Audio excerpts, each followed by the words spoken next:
بہت سارے کسان کو آپ دیکھیں گے تو ان کا ہم و غم کیا ہے؟ صرف اور صرف بونے، نکالنے، کاٹنے اور اسی پر رہ جاتا ہے، اور اکثر لوگ اللہ کی یاد سے غافل ہو جاتے ہیں۔ آدمی جب اس طرح کے کاروبار میں حد سے زیادہ بڑھ جاتا ہے تو کیا ہے؟ اللہ کی یاد سے غافل ہو جاتا ہے۔ تو اس قدر کھیتی باڑی میں ملوث ہو جانا کہ آدمی دین اللہ رسول سے دور ہو جائے تو یہ کیا ہے؟ بہتر چیز نہیں، اور اسی کی مذمت حدیث میں بیان کی گئی۔ ورنہ یہ نہیں ہے کہ آدمی کھیتی باڑی نہیں کر سکتا ہے، اس قدر کرنا کہ آدمی اللہ سے دور ہو جائے، یہ کیا ہے؟ مذموم ہے شریعت کے اندر۔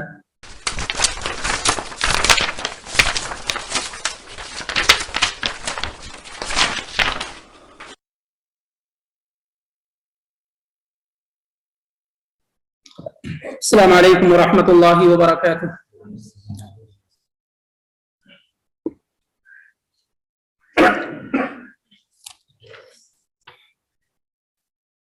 الحمد للہ والصلاة والسلام علی رسول اللہ واشہد ان لا الہ الا اللہ واشہد ان محمدا عبدہ ورسولہ، اما بعد، قال اللہ تعالی فی کلامہ العظیم، اعوذ باللہ السمیع العلیم من الشیطان الرجیم، وَإِذِ اسْتَسْقَىٰ مُوسَىٰ لِقَوْمِهِ فَقُلْنَا اضْرِب بِّعَصَاكَ الْحَجَرَ فَانْفَجَرَتْ مِنْهُ اثْنَتَا عَشْرَةَ عَيْنًا قَدْ عَلِمَ كُلُّ أُنَاسٍ مَّشْرَبَهُمْ كُلُوا وَاشْرَبُوا مِن رِّزْقِ اللَّهِ وَلَا تَعْثَوْا فِي الْأَرْضِ مُفْسِدِينَ وَإِذْ قُلْتُمْ يَا مُوسَىٰ لَن نَّصْبِرَ عَلَىٰ طَعَامٍ وَاحِدٍ فَادْعُ لَنَا رَبَّكَ يُخْرِجْ لَنَا مِمَّا تُنبِتُ الْأَرْضُ مِن بَقْلِهَا وَقِثَّائِهَا وَفُومِهَا وعدسها وبصلها قال أتستبدلون الذي هو أدنى بالذي هو خير اهبطوا مصرا فإن لكم ما سألتم وضربت عليهم الذلة والمسكنة وباءوا بغضب من الله ذلك بأنهم كانوا يكفرون بآيات الله ويقتلون النبيين بغير الحق ذلك بما عصوا وكانوا يعتدون سبحانك لا علم لنا إلا ما علمتنا إنك أنت العليم الحكيم رب اشرح لي صدري ويسر لي أمري واحلل عقدة من لساني يفقهوا قولي رب زدني علما اللهم رب زدني علما۔ سورہ بقرہ کا ترجمہ، اس کی تفسیر ہم اور آپ سماعت کر رہے ہیں، سن رہے ہیں، اور 59 آیات 59 آیات اللہ کی توفیق سے مکمل ہو چکی ہیں۔ آج انشاءاللہ رب العالمین دو اہم آیات، آیت نمبر 60 اور 61 آپ کے سامنے پیش کی جائیں گی۔ اس سے پہلے کی آیات میں ہم اور آپ نے بنی اسرائیل کے بیت المقدس میں داخل ہونے کی کیفیت اور اس موقع پر اللہ رب العالمین کا جو حکم تھا اور کس طریقے سے انہوں نے اسے بدلا، اور اس کے نتیجے میں اللہ تعالیٰ نے جو ان پر عذاب نازل کیا، اس سلسلے میں گفتگو سماعت کر چکے ہیں۔ آج اللہ رب العالمین ایک اور اہم نعمت کی طرف بنی اسرائیل کو متوجہ کرتا ہے کہ وَإِذِ اسْتَسْقَىٰ مُوسَىٰ لِقَوْمِهِ فَقُلْنَا اضْرِب بِّعَصَاكَ الْحَجَرَ، اور یاد کرو اس وقت کو جب موسیٰ علیہ السلام نے اپنی قوم کے لیے پانی مانگا۔ قوم قحط سالی میں پانی کی قلت میں مبتلا تھی، تو موسیٰ علیہ السلام نے ان کے لیے اللہ رب العالمین سے پانی طلب کیا۔ استسقاء اسی سے ہے، پانی طلب کرنا، صلاۃ استسقاء بھی اسی سے ہے، یعنی وہ نماز جو پانی طلب کرنے کے لیے پڑھی جائے۔ وَإِذِ اسْتَسْقَىٰ مُوسَىٰ لِقَوْمِهِ، اور یاد کرو اس وقت کو جب موسیٰ علیہ السلام نے اپنی قوم کے لیے پانی طلب کیا، پانی مانگا۔ فَقُلْنَا اضْرِب بِّعَصَاكَ الْحَجَرَ، تو ہم نے کہا کہ اپنی لاٹھی پتھر پر مارے۔ فَقُلْنَا، تو ہم نے کہا، اضْرِب بِّعَصَاكَ الْحَجَرَ، اپنی لاٹھی، اپنے ڈنڈے کو آپ پتھر پر مارے۔ فَانْفَجَرَتْ مِنْهُ اثْنَتَا عَشْرَةَ عَيْنًا، جس سے 12 چشمے پھوٹ پڑے، نکل گئے۔ قَدْ عَلِمَ كُلُّ أُنَاسٍ مَّشْرَبَهُمْ، ہر گروہ نے، ہر سرکل نے اپنے چشمے کو پہچان لیا، پانی لینے اور پینے کی جگہ کو پہچان لیا، اور ہر گروہ نے اپنا چشمہ پہچان لیا۔ قد فانفجرت من حسنتا عشرۃ عینا، 12 چشمے اس سے نکلے، اور ہر گروہ نے، سرکل نے اپنے پانی پینے کی جگہ کو، چشمے کو